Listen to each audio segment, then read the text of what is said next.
Passage translation के method के बारे में जो दूसरी वीडियो आपने मांगी थी वो मैं लेकर के आ गया हूँ। इस वीडियो के एंड में आपको एक मॉक टेस्ट भी मिल रहा है, तो कृपया वीडियो को पूरा एंड तक देखेंगे, ठीक है। So this video is going to help you a lot and whatever I told you in the previous class we are going to have a demo of it कि ये कैसा होगा, उस पर एक मैं आपको एक चीज़ दिखाने वाला हूँ, कुछ चीज़ें करके, और कुछ चीज़ें मैं आपको इंस्ट्रक्ट भी करूँगा। But before we go for the video, the content, I must express you some things. कुछ चीज़ें मुझे आपको बतानी है that एक हमारा जो व्यूअर था, एक या दो व्यूअर्स जो हमारे थे, उन्होंने एक कंसर्न जाहिर किया है कि सर जी अगर 1 घंटे का टाइम आपको दे दिया जाए तो आप भी लोकल टू इंग्लिश और इंग्लिश टू लोकल आप 1 आवर में आप ट्रांसलेट नहीं कर पाओगे। 1000 वर्ड्स की जो बात है कि सर 1000 वर्ड्स ट्रांसलेट आप नहीं कर पाओगे। तो कहीं ना कहीं उनकी बात ठीक है कि हाँ, हो सकता है मैं 1 घंटे में ना कर पाऊँ ऐसा, क्योंकि शायद वहाँ पे 2-3 रीज़न्स हो सकते हैं। इस बात को मैंने मतलब इतना सोचा नहीं कि उन्होंने ऐसा क्यों कहा होगा, लेकिन जहाँ तक मेरा कंसर्न है मैं आपको वो बताना चाहता हूँ। पहली बात कि क्या 1000 वर्ड्स के बदले 1000 आपसे आईबी ये पूछ रही है? तो आप बोलेंगे नहीं सर, आईबी ने मना किया है कि वर्ड टू वर्ड ट्रांसलेशन उनको नहीं चाहिए, यानी वो आपसे 1000 के बदले 1000 नहीं चाहते। It means you are not going to write 1000 words, you are going to translate these passages only. Okay, अब वो कैसे होगा, क्या होगा? तो सर देखो 500 वर्ड्स का ईच उन्होंने बोल रखा है, लेकिन आपको जान के शायद आपको पता भी हो कि 470 प्लस 470 प्लस 480 प्लस ऐसे ही कुछ आपको एक पैसेज में वर्ड्स देखने को मिलते हैं। यानी टोटल अगर आप देखोगे तो 900 प्लस आपको जो वर्ड्स हैं वो देखने को मिलेंगे। एग्जैक्ट 1000 वर्ड्स का ऐसा कोई कंसेप्ट नहीं है, पहली बात। दूसरी बात एक और है कि वो ये नहीं चाहते कि आपको जो उन्होंने सेंटेंस में, मान लो कि उन्होंने एक लाइन बनाई, एक लाइन में उन्होंने जो बांट रखा है इस तरीके से, मान लो एक लाइन में 1 2 3 4 5 6, या इसको थोड़ा और बड़ा कर लें 7 8, मान लो एक लाइन उन्होंने लिखे जिसमें 8 वर्ड्स आए हैं, तो आप उसका जो ट्रांसलेशन कर रहे हो वो एग्जैक्ट 8 वर्ड्स का हो ऐसा जरूरी नहीं है, ठीक है। तो अगर कोई ऐसा सोच रहा है, ऐसा कह रहा है और स्ट्रेटजी को बता रहा है बेकार है या क्या है, तो आप उन चीज़ों पर ध्यान नहीं देंगे, क्योंकि जो मैं आपको बता रहा हूँ, ठीक है, वो स्ट्रेटजिकली फॉलो करना मतलब बहुत इंपॉर्टेंट है, बहुत ज़रूरी है, ठीक है। वो इस वीडियो में आज हम करेंगे भी, आपको मतलब काफ़ी सारी चीज़ें इसमें बताने वाला हूँ। Okay, so let's move forward and one more thing कि ये जो वीडियो है ना, ये आपको काफ़ी कुछ क्लैरिटी देगी। ये वीडियो स्पेशली मैं उन बच्चों के लिए भी बना रहा हूँ जो काफ़ी वीक है, जिनका ये कहना है कि सर मतलब हमें दिक्कत क्या हो रही है, एक तो टाइम का इशू हो रहा है, दूसरी बात उनको जो प्रॉब्लम हो रही है वो कैब की हो रही है, और तीसरी बात उनको जो प्रॉब्लम हो रही है वो ग्रामर की हो रही है, ठीक है। और ग्रामर के साथ साथ उसमें स्पेलिंग का भी इशू है। तो स्पेशली ये वीडियो उनके लिए भी बन रही है, और मेथड 2.0 है, तो आपको काफ़ी कुछ इसमें सीखने को मिलेगा, और ये वीडियो बहुत एंड तक देखना बहुत बहुत ज़्यादा ज़रूरी भी है। सर ये जो बात है कि 1 घंटे का जो स्लॉट है, अब जैसे कुछ बच्चों का कहना है कि 1 घंटे हम एक ही पैसेज कर पा रहे, तो आपकी स्पीड काफ़ी स्लो है, आपकी स्पीड बहुत स्लो है, काफ़ी स्लो है, और ऐसे में आपको एज एग्जाम में नहीं मिलेगा, और अगर पैसेज वो भी टफ आ गया तो आप 1 घंटे में आप एक भी पैसेज नहीं कर पाओगे, ठीक है। तो आपका जो सिस्टम है वो कैसा रहना चाहिए, क्या उसमें करना है आपको स्पीड बढ़ाने के लिए? तो अगर आप बहुत लंबे टाइम से ट्रांसलेशन कर रहे हैं, जैसा कि स्टार्टिंग से जब से मैंने क्लासेस शुरू करी हैं, तो ऑब्वियसली आप दोनों पैसेज कर पा रहे होंगे। लेकिन अगर आपके साथ इतना इशू है कि आपकी जो स्पीड है, राइटिंग स्पीड, अगर वो स्लो है, तो वो तो आप ही इंक्रीज कर सकते हो। हम आपकी मदद कैसे कर सकते हैं? वोकैब मैंने सिखा दिया आपको, ग्रामर में जो इंपॉर्टेंट पॉइंट्स हो सकते थे वो आपको बता दिया है। अब इनको इंप्लीमेंट करके आप अपने टाइम को अपनी स्पीड के साथ में मैच कराएंगे। तो इसका कि आपको लिखना ही स्लो आता है, इसका हमारे पास कोई तोड़ थोड़ी है कि आपका हाथ पकड़ के लिखवाना शुरू कर देंगे हम, या आपको लग रहा है कि कोई ऐसी दवाई आ जाएगी कि दन दन दन दन आप सनम गियर में लिखना शुरू कर दोगे। तो ऐसा तो हो नहीं सकता कि आप सनम गियर में लिखना शुरू कर दो, तो ये तो आपसे नहीं हो पाएगा। फिर इसका मतलब ये है कि आपकी स्पीड जो आपको बढ़ानी है वो खुद से बढ़ानी है, हमसे वो नहीं हो पाएगा, है ना। तो आपको क्या करना है, ज्यादा फास्ट लिखने की प्रैक्टिस करनी पड़ेगी आपको, ठीक है। उसके लिए हम क्या ही कर सकते हैं। अगली बात, हाँ, एक बात जो मैं और समझा रहा था कि आज का जो मॉक टेस्ट है वो किस तरीके से अटेम्प्ट करना है। उसके लिए सबसे पहले आपको एक कॉपी लेनी है और एक पेन लेना है, और शांति से बैठ करके पूरी बात सुननी है, और जब मैं अटेम्प्ट करने के लिए आपको बोलूंगा उस टाइम आपको अटेम्प्ट करना है। वो वीडियो के एंड में है, ठीक है। तो चलो, सबसे पहली बात, मैंने एक 60 मिनट का फॉर्मूला बताया था, ठीक है। क्या फॉर्मूला बताया था कि 5 मिनट में आपको दोनों पैसेजेस क्या करने हैं, स्कैन करने हैं। सर 25 मिनट एक पैसेज को देना है, 25 मिनट दूसरे को, और 5 मिनट लाइट करेक्शन करने का है। ये क्या है, इसको मैं एज इट इज आपको एक चीजें अभी समझा के दिखाता हूं, देखना भाई। एक बात आपको क्या याद रखनी है कि सर ये जो 5 मिनट स्कैन पैसेज करने का सिस्टम आपने बताया वो है क्या, तो जरा देखो। मान लो आपके पास ये पैसेज है, ठीक है। तो जब आपके पास ये पैसेज है तो ऐसे केस में आपको क्या करना है, ये पैसेज आपको कोशिश करना है 2.5 मिनट में पढ़ने का। आसान नहीं है, फर्स्ट टाइम अगर आप ऐसा कर रहे हैं, बिल्कुल आसान नहीं है। पैसेज पढ़ने का मतलब क्या है, आपको उसकी मीनिंग कन्वे करते हुए चलना, समझते हुए कि आप पूरा पैसेज पढ़ लेंगे आपको क्या समझ में आया। मैं आपको एक छोटा सा डेमो देता हूं। जैसे आपने पढ़ना शुरू किया, in recent years technology has become an essential part of administrative functioning in both public and private institutions. तो आपको समझ में आ गया कि सर रिसेंट ईयर्स में, हाल ही के साल में, जो टेक्नोलॉजी यानी तकनीकी है वो एक महत्वपूर्ण हिस्सा बन चुकी है एडमिनिस्ट्रेटिव फंक्शनिंग का, यानी जो प्रशासनिक हमारी कार्यकारी व्यवस्था है उसकी, जिसमें कि जन और निजी जो संस्थान हैं वो क्या है, उनमें इनका जो काम है वो बहुत महत्वपूर्ण हो चुका है। समझ में आ गया? ओके। आगे, offices that once relied entirely on paper records are now increasingly dependent on digital systems for storing information, communicating decisions and monitoring performance. तो आप ये बोलेंगे सर जो एक ऑफिसेज, जो पहले ऑफिसेज दैट यानी वे ऑफिसेज, वो कार्यालय जो पहले क्या थे, पूरे तरीके से पेपर के रिकॉर्ड्स पर डिपेंडेंट थे, वो आज डिजिटल सिस्टम पे, चाहे वो बात हो इन्फॉर्मेशन को कलेक्ट करने की, गैदर करने की, इकट्ठा करने की, या बातचीत का जो डिसीजन जो आप लेते थे उसमें, या फिर अगर आप बात करें कि आपका जो परफॉर्मेंस है उस पर निगरानी रखने का, तो ये सब चीजें जो है वो धीरे धीरे उस पर डिपेंडेंसी क्या हो रही है, बढ़ती जा रही है। ठीक है, डिजिटल सिस्टम पर बढ़ती चली जा रही है। अच्छा sir, this shift has not only improved efficiency but has also change the way officials interact with the citizens and colleagues. यानी कि आप बात करेंगे sir, this shift has not only improved efficiency but has also change the way officials interact with citizens and colleagues. तो आपको एक बात क्या समझ में आएगी कि सर ये जो बात है मेन, कि इससे क्या हुआ है, इससे इंप्रूव हुई है एफिशिएंसी, और ऑफिशियल्स यानी जो अधिकारी वगैरह हैं उनकी जो सिटीजन्स और कॉलीग से बातचीत का जो सिस्टम है, जो तरीका है, उसमें भी क्या आया है, बदलाव आया है। तो आप जब ये पढ़ते जाएंगे तो आपको कॉम्प्रिहेंड करते जाना, एक स्पीड में पढ़नी है चीजें। आपको हिंदी नहीं सोचनी उसकी एज इट इज की ये पूरे लाइन की हिंदी क्या होगी, आपको वो पढ़ते हुए जाना है, समझते हुए जाना है, ये आपको करना है। समझ आई बात? अच्छा सर, यही पूरी चीज आपको अगले 2.5 मिनट में इसके साथ करनी है। किसके साथ करनी है? इसके साथ करनी है। तो आप बोलेंगे सर क्या है ये?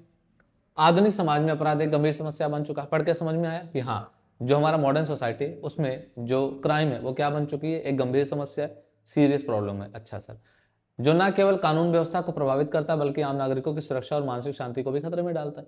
क्या पढ़ के आपको समझ में आया कि जो कानून व्यवस्था यानी जो हमारी लॉ एंड ऑर्डर है, जो हमारा मैनेजमेंट है पूरा, उसको मतलब उस पर इफेक्ट डालता है, उसको प्रभावित करता है। साथ के साथ आम नागरिक या जो हमारे पब्लिक है, यानी कि उनकी सुरक्षा यानी सिक्योरिटी और मानसिक शांति यानी उनकी मेंटल पीस को भी क्या करता है, रिस्की है उसके लिए, यानी उसको खतरे में डालता है, एंडेंजर करता है। अच्छा, तो आपको ऐसे पढ़ते हुए जाना है, समझते हुए जाना, और स्पीड में पढ़ना है उसको, तेजी से, और पढ़ते हुए उसको क्या करते जाना, खत्म करते जाना। ठीक है, तो ये आपके 2.5 मिनट का रहा है। लेकिन सर हो सकता है मैं इंग्लिश 2 मिनट में पढ़ लूँ, या मैं इंग्लिश 3 मिनट में पढ़ूं और हिंदी में 2 मिनट में ही पढ़ लूं। तो बिल्कुल आप पे डिपेंड करता है कि आपकी स्पीड क्या है, आप कितने तेजी से वो काम कर सकते हैं। तो ये करने के बाद आपको अभी नहीं करना है ये काम, मैं अभी आपको बताऊंगा कब करना है, अभी आपको समझते हुए चलना है। अब अगले 25 मिनट आपको पैसेज 1 और अगले 25 मिनट आपको पैसेज 2 को देना है। क्या सर, पैसेज 1 कौन सा है, 2 कौन सा है? जो भी आपको आसान लगता है। अगर आपको इंग्लिश टू हिंदी या इंग्लिश टू लोकल लिखूंगा और लोकल टू इंग्लिश, मान लो इंग्लिश टू लोकल और लोकल टू क्या लिखा आपने, इंग्लिश, तो सर इसमें आप जिसमें भी इजी आपको समझते हो आपको वो वाला लिखना पहले स्टार्ट करना है। You have to start translating the first passage which you find easy, like English to local और local to English, it's up to you. Then मुश्किल है कि लास्ट में 5 मिनट आपके पास बचे लाइट करेक्शन के लिए, मुश्किल है, लगभग बहुत ज्यादा मतलब हार्ड है कि 5 मिनट बचे, बट हो सकता है कि आपके पास 2 ही मिनट बचे या 1 मिनट बचे या शायद बचे ही नहीं। लेकिन ये बात मैं क्यों कह रहा हूं मैं अभी आपको बताता हूं, देखना। अब आगे चलूंगा और इसको अभी मैं और डिटेल में समझाता हूं। If you don't control time, time will control you. ये बिल्कुल बात ठीक है। देखो, अगर आप टाइम को कंट्रोल करना सीखोगे ही नहीं तो वहां टाइम आपको कंट्रोल कर लेगा, आप पैनिक हो जाओगे। कीबोर्ड पे जब आपको पता है टाइपिंग टेस्ट जिस जिस एग्जाम्स में होते हैं, लोगों के हाथ कांप जाते हैं, ठीक है। आपको पता है ट्रांसलेशन में अगर आपको लगेगा मेरे पास टाइम कम पड़ रहा है ना, आपके हाथ कांप जाएंगे लिखते हुए। ये सारी स्थिति ना हो उसके लिए क्या करना है, आओ बात करते हैं। देखो, अंकल जी को मिली, ये मोदी जी नहीं है।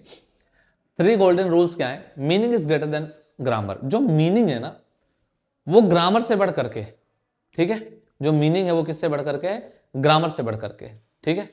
अच्छा, यानी कि आपको मीनिंग पर ज्यादा फोकस करना है रेदर देन ग्रामर, ठीक है, ठीक है। सेकंड जो हमारा है that is skip return method. Sir ये स्किप रिटर्न मेथड क्या है? देखो भाई, मीनिंग और ग्रामर में पहले क्या है, इसमें क्या है कि सर मीनिंग जो आपको सेंटेंस में दिया गया है वो कन्वे करना ज्यादा जरूरी है रेदर देन ग्रामर। लेकिन इससे मतलब क्या है मेरा? इससे मतलब ये नहीं है कि आपने प्रेजेंट टेंस को पास्ट में लिख दिया, ये तो गलती हो जाएगा। यहां ग्रामर से मतलब ये है परफेक्शन, यानी कि आपने कुछ ऐसा लिखा जिसमें आपको लग रहा है ये वाला प्रपोजिशन शायद नहीं आना चाहिए, शायद ये नहीं आना चाहिए, वो नहीं आना चाहिए, दैट्स ऑल ओके। क्या मीनिंग कन्वे किया गया? अगर मीनिंग कन्वे किया गया फिर दिक्कत नहीं है, उतनी नहीं है, ठीक है। अच्छा, दूसरी बात, स्किप रिटर्न मेथड क्या है? Sir what is skip return method? तो आ जाओ मैं आपको समझाता हूं स्किप रिटर्न मेथड से मेरा मतलब क्या है, ध्यान देना। सर आप जब ये पढ़ रहे होंगे, हो सकता है कि आप एक एक सेंटेंस को ट्रांसलेट करते जा रहे होंगे, पढ़ते जा रहे हैं, ट्रांसलेट करते हैं, ट्रांसलेट। एक टाइम ऐसा हो सकता है, ऐसे मान लो आपने ये लाइन पढ़ी, such integration strengthens institutional planning and policy implementation. मान लो आपने ये पढ़ा, ये पढ़ने के बाद में आपको लग रहा है यार ये तो मेरे से ट्रांसलेट ही नहीं होगा, इसमें मेरे को इंटीग्रेशन की मीनिंग नहीं पता। आपको पता है? अगर इंटीग्रेशन की मीनिंग पता बताओ। तो अगर आपको इंटीग्रेशन की मीनिंग ही नहीं पता है, स्ट्रेंथेंस की मीनिंग ही नहीं पता है, इंस्टीट्यूशनल प्लानिंग को क्या कहेंगे, पॉलिसी इंप्लीमेंटेशन को क्या कहेंगे, मान लो ये लाइन आपके पूरे समझ में आई ही नहीं। अब ऐसे केस में क्या होगा कि आपको ये लाइन स्किप करनी है। आपको पता होगा अगर आप छोटा छोटा लिखते हैं तो कितना जगह कवर करेंगे इतने बात को लिखने के लिए, अगर आप बड़ा बड़ा लिखते हैं तो कितना। तो आपको छोटी सी लाइन क्या करनी है, छोड़ देनी है, और छोड़ करके आपको अगले लाइन पे चले जाना है। However, the use of technology also presents certain challenges। ठीक है, यहां से ट्रांसलेट करना शुरू कर देना है। तो क्या सर ऐसे में 20 से 30 लाइन छोड़ सकता हूं? भाई 20 से 30 लाइन छोड़ने का क्या मतलब है? ये कोई बात हुई? सर छोड़ते ही चले जाओगे सारा? कहने का मतलब एक पैसेज में ज्यादा 2-3 लाइन आपकी छूट जाएगी, बाकी तो आपसे हो ही जाएंगे। तो 2 से 3 लाइन अगर आपको टफ लग रही है तो छोड़ देना, उसको स्किप करके चले जाना है, स्किप करके जाना है। उसके बाद आपको दूसरा पैसेज ट्रांसलेट करना है। मान लो आप यहां पे आ गए हिंदी वाले में, तो आपने क्या किया, यहां पढ़ना शुरू किया, पढ़ना शुरू किया। अब मान लो यहां पे आ गया कि पुलिस और न्यायिक प्रणाली का मुख्य उद्देश्य न केवल अपराधियों को दंडित करना है बल्कि अपराध को होने से पहले रोकना भी है। मान लो ये लाइन आ गई, अब आपको नहीं समझ में आ रहा है इसको ट्रांसलेट कैसे करें, तो इस लाइन को आपको स्किप कर देना है। स्किप कर दो, उतनी जगह छोड़ दो, स्किप कर दो कि दोबारा से आके यहां पर हम क्या करेंगे, उसको लिख लेंगे। ठीक है, अब आपको क्या करना है, जब दोनों पैसेजेस आपने कर लिया तो आपको वापस से वहां पर जाना है, और जाने के बाद में क्या करना है, ट्रांसलेट करना। अब देखना ये जो मेथड है वो कितना इफेक्टिव इसलिए है क्योंकि जब आप ये पूरा पैसेज ट्रांसलेट कर चुके होगे तो आपको इतना ज्यादा आपका दिमाग काम करने लग जाएगा कि आप आराम से जब दोबारा इसको ट्रांसलेट करोगे लाइंस को तो बहुत तेजी से हो जाएंगे, बहुत कम टाइम में हो जाएंगे। अच्छा सर मान लो मेरे को तब भी नहीं आया, तो नहीं आया तो छोड़ देना उस लाइन को, गलत चीजें मत लिखना। मतलब ये नहीं कि आप उसकी मीनिंग कैसी तैसी कर दो, हाँ कोशिश करना कि अगर उससे मिलता जुलता भी हो जाए तो भी लिख देना है जो आपको समझ में आ रहा। ठीक है, चलो अब जो मैं आगे आपसे बात करने वाला हूं इंपॉर्टेंट वो क्या है, तो आप बोलेंगे सर कनेक्टर्स को यूज कर लेते हैं। हाँ ये तो बहुत इंपॉर्टेंट है, हाउ एवर देयरफॉर बिकॉज ये थोड़ा सा ना सेंटेंस को फ्लो देते हैं। मतलब आपने एक सेंटेंस लिखा फिर दूसरा सेंटेंस लिख रहे हैं तो बीच में जब कनेक्टर्स यूज करते हैं तो वो सेंटेंस का फ्लो बना के रखते हैं। फ्लो इज वेरी इंपॉर्टेंट क्योंकि जो रीडर होता है ना, जो पढ़ता है चीजों को, उसको अगर फ्लो अच्छा लगता है ना वो पढ़ता चला जाता है और उसको चीजें समझ में आती चली जाती है, फिर उसको टेंशन नहीं होती कि ये बंदा क्या ही लिख रहा है। लेकिन अगर आप फ्लो खराब कर देंगे सेंटेंस का, पैसेज का, तो दिक्कत हो जाएगी। ठीक है, ये करना है। अब एक सबसे इंपॉर्टेंट बात है कि व्हाट नॉट टू डू, इसमें कुछ बातें हैं। व्हाट नॉट टू डू में क्या नहीं करना है, डोंट ब्यूटीफाई लैंग्वेज। जैसे कुछ लोगों को लगेगा कि लाओ उसको सुंदर बना देते हैं, ठीक है, सुंदर बना देते हैं, मतलब उन्होंने कोई वोकैबुलरी लिखी, कोई वर्ड लिखा, उनको लग रहा, कोई लाइन लिखी, उनको लग रहा है यार कि ये तो सुंदर नहीं लग रहा है, एक काम करता हूं उसको दोबारा से लिखता हूं, सुंदर बना देता हूं। तो ये सब काम आपको नहीं करना है। क्या सुंदर, किसी ने सीरियस वर्ड लिख दिया, सीरियस। अब किसी को लग रहा है कि यार सीरियस जो वर्ड मैंने लिखा है वो इतना अच्छा नहीं लग रहा, इसकी जगह पे मैं क्या लिख दूं, है। तो आपको ये सब नहीं सोचना है। ठीक है, मैंने इंपॉर्टेंट लिख दिया, अब इंपॉर्टेंट का मैं क्या लिख दूं, क्या मैं इंडिस्पेंसिबल लिख दूं, क्या मैं क्रूशियल लिख दूं। आपने इंपॉर्टेंट लिख दिया वही बहुत है। ठीक है, इतना सब कुछ आपको नहीं करना एग्जाम में, ब्यूटीफाई वगैरह नहीं करना। Don't rewrite sentence. सेंटेंस लिखा, आपको लगा इसमें ना थोड़ा सा मेरे को दिक्कत लग रहा है, काट देता हूँ, काट पीट के आपने दोबारा सेंटेंस लिखा, ये आपको नहीं करना है, थोड़ी मोटी दिक्कत चलने देना, कोई प्रॉब्लम नहीं है, ठीक है। Don't panic on bad line. अब क्या हो सकता है, कोई ऐसी लाइन आ सकती है जो आपको समझ में ही नहीं आ रही कि इसका ट्रांसलेशन में क्या ही लिखूं, इतनी घटिया सी आपको लाइन मिल गई कि आपका दिमाग ही काम नहीं कर रहा है।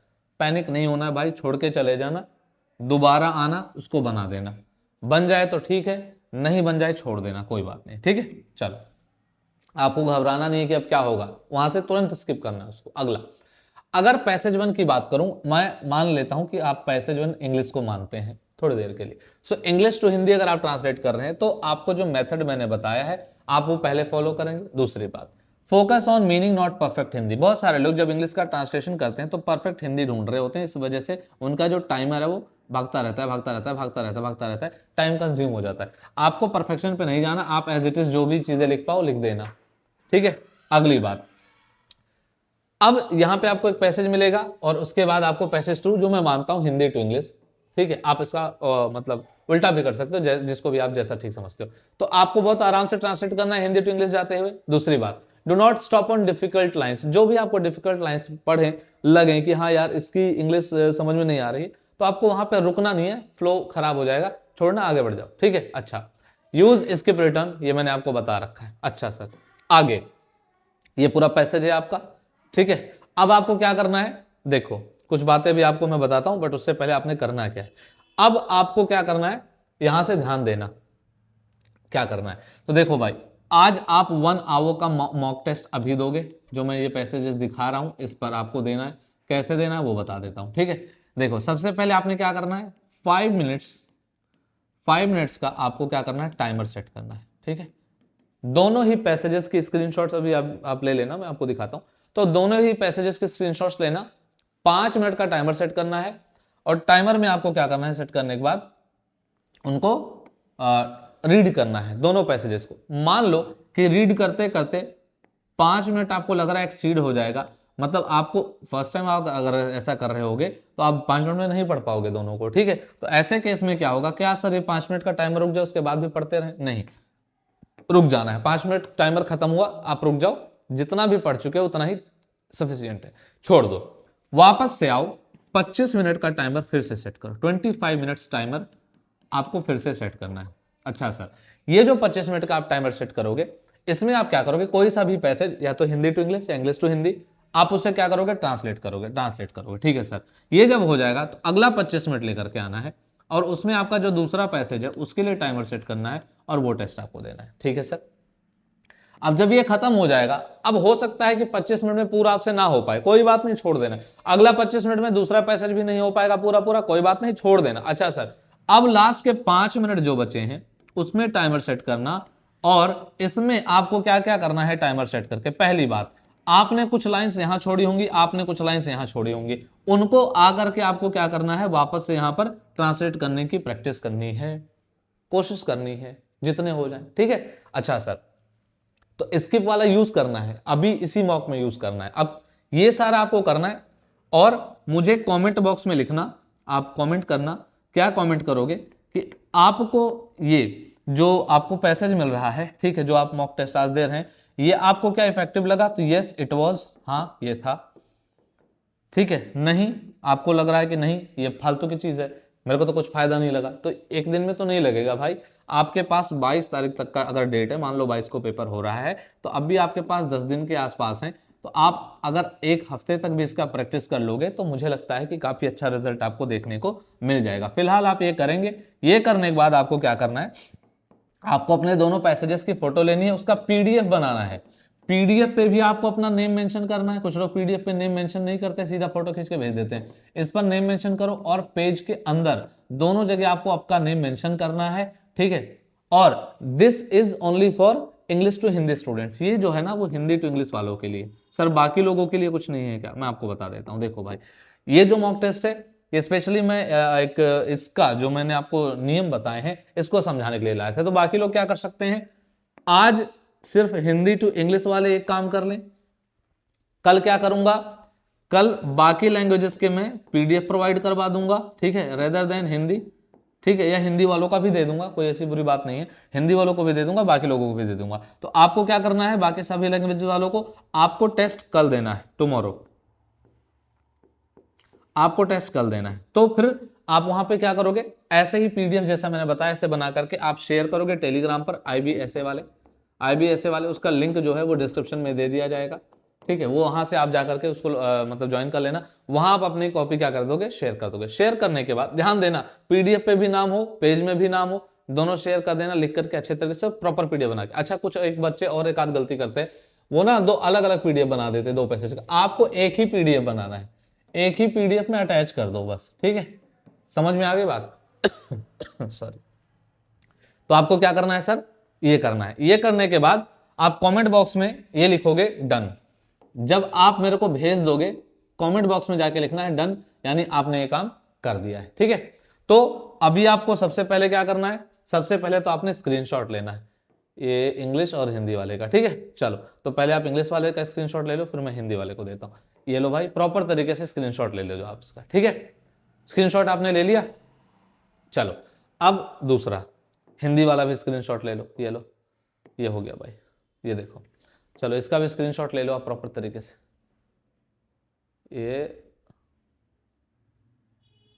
ये लो स्क्रीनशॉट ले लो। ठीक है, ये मैं मिटा देता हूं,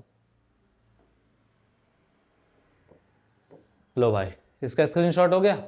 ठीक है भाई, अब आखिरी बात जो आपको मैं लास्ट और इंपॉर्टेंट बात समझाना चाह रहा हूं, क्या, हाउ एग्जामिनर इवेल्युएट्स, कैसे वो इवेल्युएट करेगा।